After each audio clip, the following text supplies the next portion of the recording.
Good day, everybody. So, this is basically the continuation of management of hypertension, and in this case, this is basically resistant or refractory hypertension.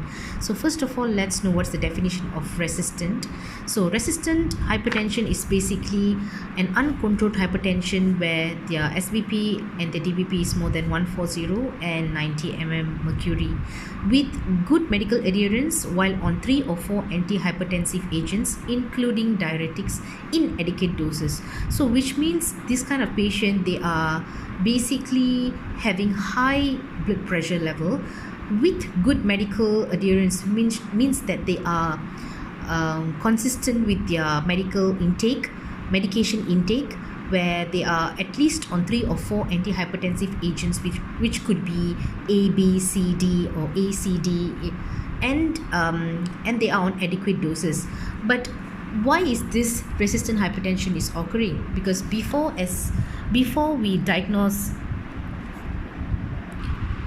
a patient for having true resistant hypertension, we need to check on the adherence of the patient to their medication, because in a randomized controlled trial, it has been stated that 80% of the patient are basically non-adherent to their medication, and thus during their checkup, they claim that they are adherent to their medication, and this makes the doctors to get into a resistant hypertension diagnosis. So we need to really check on the adherence to medication, proper BP measurement, proper combination of drugs, and if the patient is on any drug which antagonizes the effect of antihypertensions. For an example, NSAIDs, sympathomimetics, licorice, oral contraceptives, as well as corticosteroids. So this could be the causes of resistant hypertension. So before we diagnose the patient of having true resistant hypertension, these are the 4 points that you need to look at. Also, try to review the patient's history, perform a proper physical examination, and perform investigations on checking the glomerular filtration rate to rule out secondary causes of hypertension.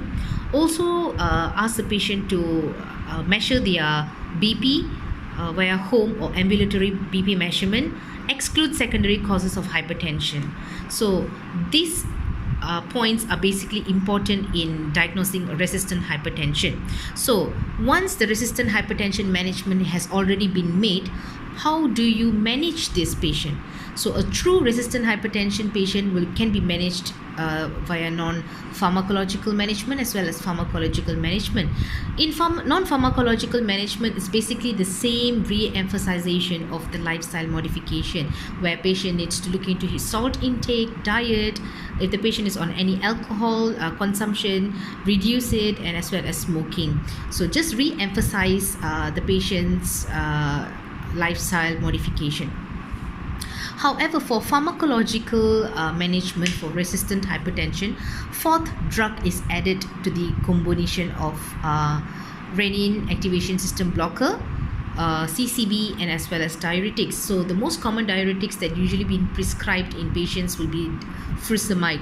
However, according to a randomized controlled trial and a meta-analysis which is done, a recent research, spironolactone has been shown to be the superior active controls, which basically this spironolactone has been very much superior than the alpha blockers, beta blockers, ARBs such as candesatan, furosemide, or even alpha metaldopa, and this has reduced resistant hypertension in patients. So choice of drug to be added as the fourth drug, instead of using other diuretics, try to use spironolactone. All right, now these are the management of resistant hypertension. Now what about refractory hypertension? So what is the refractory hypertension? Refractory hypertension means blood pressure which are not controlled even after taking more than 5 antihypertensive drugs. So in this kind of patient, first thing the management will be try to treat the patient just as how you treat the patient for resistant hypertension. Treat the patient with at least 3 drugs, and diuretics should be included. And if you were to use diuretics, try to use spironolactone as the choice of drugs. Alright, and as I stated here, add spironolactone as the 4th drug.